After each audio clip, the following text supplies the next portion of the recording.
حضرت یونس علیہ السلام فرمانے لگے جبریل میری اس بندے سے تو ملاقات کرا جو اس وقت دنیا میں اللہ کا سب سے زیادہ عابد بندہ ہے، سب سے زیادہ عبادت کرنے والا، اس سے ملا۔ حضرت جبریل کہنے لگے آئیے لے چلتے ہیں۔ تو جناب جبریل لے گئے۔ جب لے کے گئے تو اس بندے کے دونوں ہاتھ بھی کوئی نہیں تھے، دونوں پیر بھی نہیں تھے، اس کا وجود سارا تکلیف سے کٹا ہوا تھا اور اس کی آنکھیں بھی نہیں تھیں۔ تو حضرت یونس علیہ السلام فرمانے لگے اے جبریل امین علیہ السلام، میں نے تو کہا تھا عابد بندے کے پاس لے آئے، آپ بیمار کے پاس لے آئے۔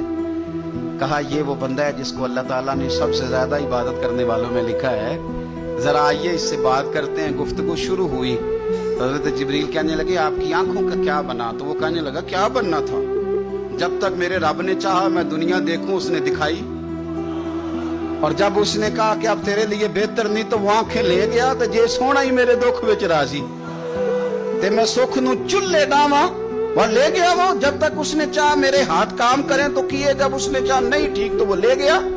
جب اس نے چاہا میرے پیر چلے تو پیر چلتے رہے، لیکن اب رب بھی چاہتا ہے نہ چلے، اگر وہ چاہتا ہے نہیں چلے تو ٹھیک ہے، ہم بھی چاہتے ہیں نہ ہی چلے۔ ختم ہو گئی بات۔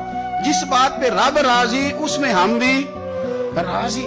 حضرت سیدنا یونس علیہ السلام فرماتے ہیں میں سمجھ گیا یہ واقعی اللہ کا سب سے زیادہ عبادت گزار ہوا، لیکن یہاں شکوے پریشانیاں ہی پریشانی، ذرا ذرا سی بات پہ تکلیف ہی، وہ آنسو جو صرف مصطفیٰ کے لیے بہانے چاہیے، وہ ہم نے اپنی چھوٹی چھوٹی پریشانیوں کے لیے، رزق کے لیے، اس کے لیے اس کے لیے ہم نے وہ بہا دیے۔ حضرت یونس علیہ السلام فرمانے لگے جبریل میری اس بندے سے تو ملاقات کرا جو اس وقت دنیا